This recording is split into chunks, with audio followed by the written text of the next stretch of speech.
You should be good.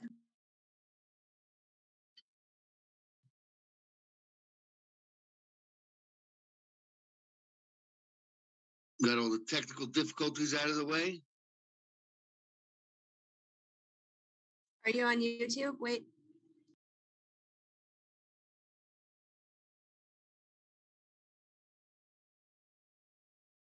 Awesome.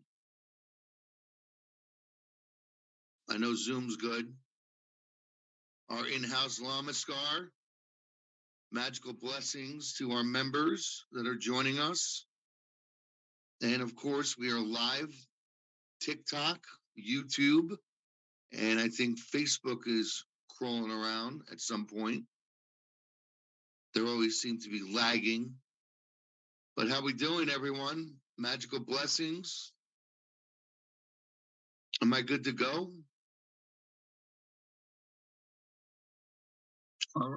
Awesome. Welcome to today's class. It's two parts, it's 2 days. Today we're going to be covering the elemental dragons. Tomorrow will be the elementals of their elements. But for now, elemental dragons. Well, all throughout history, there's been artwork, folklore, stories about dragons for centuries upon centuries, all over the world.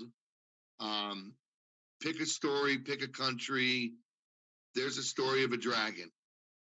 Well, whether it's myth or not, we're going to go over the actual elemental dragons that govern and rule each of the elements, meaning the 4 directions: east, south, west, and north. Now, we're going to start with the east. Quick little story before we get on the actual elemental dragons. Dragons in general, there's been a lot of stories, like I mentioned. The one that really rings true to me would be back in the Camelot days, where dragons were burning castles and they wound up hunting the dragons. Well, it's actually been misinformed. They were not dragons, they were the reptilians. Reptilians back then had their wings just like dragons did, because they all come from Draco constellation and Draco star race, Draconian. So back then, the dragons actually flew just as the reptilians did. Now, if you go to more of your spiritual side of the workings back then, like the druids, the fairies, the elves, any of those were familiar with the dragons and feared the reptilians. So I believe it was Zeus, Greek mythology, that after they were destroying a lot of mankind and their buildings, they removed the wings from the reptilians. Hence, they were forced into Middle Earth and hunted then and disappeared. And we'll just continue from that. We don't need to get into discussion on reptilians nowadays. But that's a short little tidbit of history that kind of resonated with me the most, being one of my past lives as a Knights Templar. So we did work alongside of dragons because they assisted us in many wars in problematic areas. Dragons are very ancient, knowledgeable, ancestral wisdom and knowledge. They don't just come and play. They will choose you due to the fact of your loyalty, your dedication, the love in your heart. They're very big on that. Everything is with love, honor, and respect. So our first elemental dragon, we're going to go starting in the east, which would be your air element. Now, we all know the air element and the air zodiac signs: Aquarius, Gemini, Libra. You could pull in a lot of the characteristics of those and apply it to each of our dragons because they're the ruling guardian of that direction.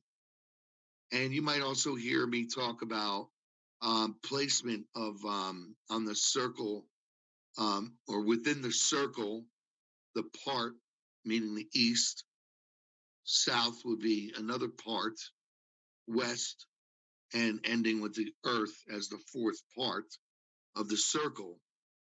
Each of those represents specific associations onto altars and magic. And students of the mystical arts study these placements. So it's very crucial when you're dealing with magic and witchcraft, you must associate properly. So I'm not going to be diving into any of that today. That would be a whole nother course, magic and witchcraft. But we will go over the specifics and the characteristics of each of these elemental dragons. So air being the first, his name is Ceres. Ceres is the ruler of all the dragons in the air elemental dragon area. There are other dragons, but Ceres is the ruler of them all. They're usually pure yellow, light blue, silver, white, and gray. You will see them a lot in clouds if you do scrying like I do. Scrying is just looking into air. They call it airmancy. So you cloud gazing or fire gazing. Cloud gazing, you're going to see a lot of your air elementals playing. You'll see different shapes. You will actually see dragons in clouds like I do all the time. Not just that, the elementals are very playful and they're very flowy, just like air signs. They're always in their head, right? Well, they actually they encourage knowledge because they believe knowledge should be shared to all. And when you work with an air dragon, they'll push that knowledge onto you because, and if they accept you, you don't go and choose a dragon chooses you, regardless of the elements. Okay, any dragon, and there's many dragons. This is just touching the surface. This is just basic stuff right here. Um, they're very long and slender, silvery wings around the neck, feathers, neck, their feet or their talons. They govern the eastern quarter of the circle of an altar. So keep that in mind if you're familiar with the placements on altar work. There's positive associations and negative associations when working with air dragons. The positive is, you look to the east, you're looking at new beginnings, new ideas, springtime, weather, joy, happiness. All those are encouraging characteristics of an air dragon, and they want to work with you even more so when you're in that frame of mind. The negative aspects, gossip. They do not like gossip. And, to be honest with you, if you're truly spiritual, you're not going to sit there and gossip about people, places and things. It's not in our nature. We're too high vibe for that. We're high vibe tribe. Let's go, party people. Bragging, forgetfulness. How many times have you met an air sign that forgets this or forgets that? It's because there's so much going on in their head. They're chaotic, you know? So as far as the air dragons go, they're beautiful, beautiful beings to work with. It's an energy um, that just flows, and we'll get to water as another flowy element, but air is also just very quick and quick moving when it comes to magic. We want to work with dragons in the air dimension. Um, they like to control the weather. You could work with them on controlling the weather. Useful in spells, blow away the old, you know. Um, Excellent in protection rituals. Um, they really are there to assist us. And like I said earlier, they're very very peaceful in nature. Even though wind can be disastrous, um, but all the elements can be disastrous. No matter how you look at it, there's a positive and a negative for it all. So, moving on to the fire into the south, we have the Fafnir. Fafnir is a very powerful red dragon, fire. And you think of fire, the fire elements, you know, you got Sagittarius, Leo, and Aries. Um, think of war, anger. Um, they're they are very fiery creatures. Fafnir, most likely, unless you're hanging around a volcano, is the only time you're going to see Fafnir if he presents himself. To be honest with you, and that's right before you go bye bye, burnt to a crisp. Um, that's the type of fire that he's all about. But the thing with fire dragons, they're they're slow to work with. Um, they're not very trusting until you show loyalty. And what I mean by loyalty is dedicated on working with them in a positive way, transmuting negative energy, removing negative emotions to betterment yourself as a spiritual being moving into a higher elevation in consciousness. They're right there for it, you know. Um, they're very interesting. They can be very brutal and blunt with their wisdom and knowledge, but they mean well. They do because they don't tolerate. Let's put it real, BS, no bullshit. You know, sorry TikTok. Um, outside of just them working with you on that, they will work with you um, in removing obstacles. But here's the thing: when you work with a fire dragon, um, they don't stop. They will keep moving until the task at hand is done. Period. So if you got to be very precise on what you want cleared out of your life, because they won't stop. They'll keep going and going. And if you turn around and be like, "Oh, well, wait, no, no, no, don't remove that," well, too late. You should have been more specific. This is why it's very crucial when you work with any dragons. I don't care what elemental dragon you work with, or if you work with the black dragon or the purple dragon. They all have their own unique characteristics of energies that they choose to work with and deal with, whether it be magic, spell work, um, dealing with war. They're here to help us and guide us. The Palladians called the dragons in 2013 to start working and clearing the 5D crystalline grid for Mother Earth. That's when I began working with the dragons on the crystalline grid. And it was way back then, I mean, it was way before 2012.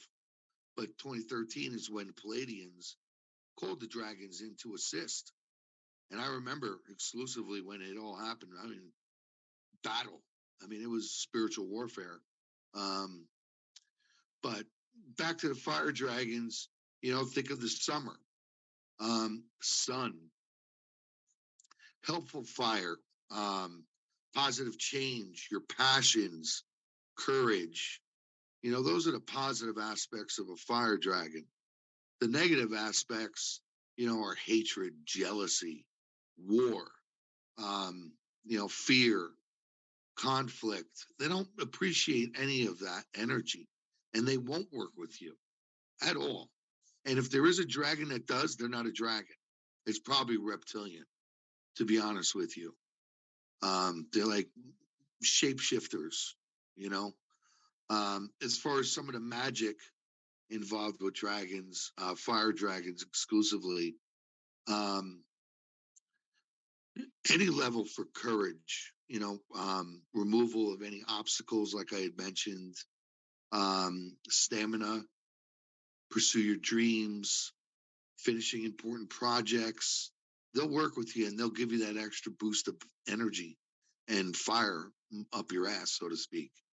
Um, there's other forms of fire dragons, which are steam, heat, lava, and desert dragons. They're all very different, but still, the ruler is Fafnir. So that's who you really want to call in if you want to work with a fire dragon to start off with. Okay.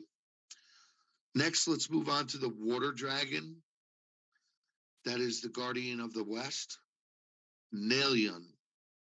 Nalion, um, pure blue, dark blue, blue green, and turquoise.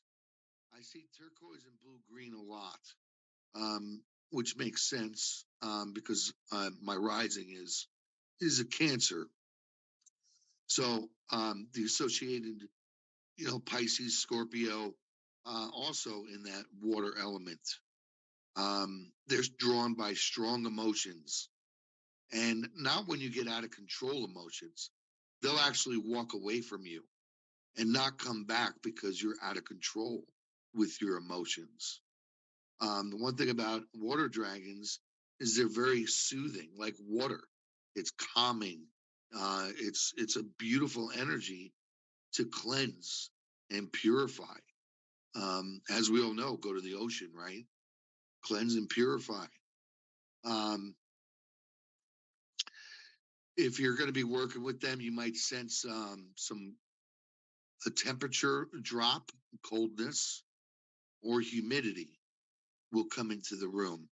And I get that a lot. The humidity does sit in my apartment at like 40% on some days, even though I'm in the desert, you know, um, which is very odd. They're very long and serpentine, rarely have legs or wings. The most common that you'll see are Chinese dragons. That's a lot of the artwork is Chinese dragons that you see, which is a water dragon. Um, now, again, there's more dragons than just Nelion, you know. Some positive associations: compassion, peacefulness, forgiveness, love, peace of mind, and fluidity, being in the flow. These dragons are great to work with on cleansing and purifying your body, uh, calming your nerves. Are some of the ways to work with them as well. Um, Negative: flood storms, laziness, lack of emotional control. Again, like I said earlier, if your emotions are out of control, they don't prefer that. They'll walk away because you're not ready to work with them in their eyes. So keep that in mind as well. Um, let's see. What else about the water elements? They help with movement when things are tied up. I mentioned they'll help you move along, even with emotions. They'll get the negative emotions to flow out when needed. You know, Um, some other types of water dragons are ice, mist, and rain. The ice dragons are obviously like Antarctica. Um, there's not too many spell. There are some spells that relate to that, to working with ice dragons, but not very many. Um, they're pretty secluded, to be honest with you, unless you're in the snow, like freezing temperatures. Then you might come across some ice dragons, and they'll might formalize in ice crystals, glaciers, things like that. So to the north, we got the Earth Dragon, Grail. Earth elements, Capricorn, Taurus, Virgo. The Earth Dragon, Grail, is huge. I mean, the wingspan is massive. And all dragons have a very deep voice, um, like a roar. They're always roaring. Fire dragons, especially. But when it comes to earth dragons, they're very quiet, very peaceful. They'll observe before they approach. And all dragons never approach you from the front, they always come from behind you. They always work from behind you, kind of like giving you that edge, like, hey, that whisper in the ear. Um, when I heard my dragon, it was a very deep voice, and all he spoke was Homer. So right away, I went right to Homer philosophy and started learning that. That's how the dragons got me into that spiritual philosophy trap. Be mindful because there's many, many rabbit holes in this spiritual world. Um, don't just follow the white rabbit. So the earth dragons, they're very pure green, um, and brown and black, all shades. Um, they like cold, dry places. I mentioned that they're very quiet and will observe from a distance. Um, they're quick to befriend you, and a little trick: uh, go plant a tree, and you're going to be on Grail's best side. That'll be the quickest way. You go plant the tree, and you're going to have your Earth Dragon right there next to you. That's the quickest way to their hearts. They're very straightforward, blunt, and honest. They're ancestral, just like trees. Trees have such massive knowledge. Tree medicine is beautiful. And it reminds me a lot of an earth dragon, very home-like, like like an old grandfather or grandmother sitting by a campfire, telling you stories of truth or myths and legends, like the dragons. Um, so some positive associations, just like a Capricorn, Taurus, or Virgo would be. Um, Respectful, endurance, strength, responsibility, stability, prosperity. Of course, Capricorns, money, money, money. Thoroughness and having a purpose in life. They love to work with you on setting your goals and succeeding at your goals. That is truly one thing they love to do. Some negative aspects: unwillingness to change. Listen, any dragon doesn't want you to just sit around. They want to see you change, taking those leap of faiths. Just like the air dragons, they'll support you by taking a leap of faith versus just being stagnant. Same here with the earth dragon. All of these dragons work together one way or another, or in combo, or in tandem. It depends on your situation and your lifestyle. That's really what it boils down to. Um, some other things, negative associations. lack of consciousness, weakness. Earth signs are strong, strong. They're like tree, you know? So keep that in mind. Some of the magic that you can use is building foundations, helping to complete long range goals, stability into your life. You can also call them for physical and mental endurance, as long as there's strength to accept responsibility. Anytime you do magic, you have to accept responsibility for what you do. Words are spells. Magic, are spell work. The threefold law: don't do unto others that you don't want done to you. You know, you set out positive intentions, you're going to get positive feedback. So remember, it's cause and effect when you're working with magic and witchcraft and the dragons. This is more advanced witchcraft if you choose to work with them with magic. But all in all, it's all about respect. Don't this don't think that they're there for you, in the way that you want to be selfish. They're there for mankind, not just you. So keep that in mind. And other earth dragons are your stone, nature, mountain, and forest. Each of these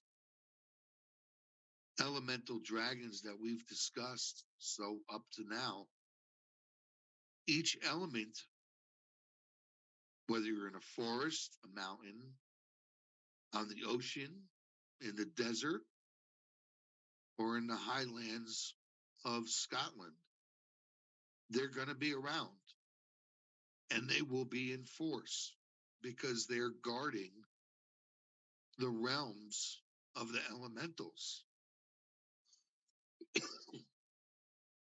And that leads me to the conclusion of the elemental dragons and leading into tomorrow's class, which is the elementals themselves.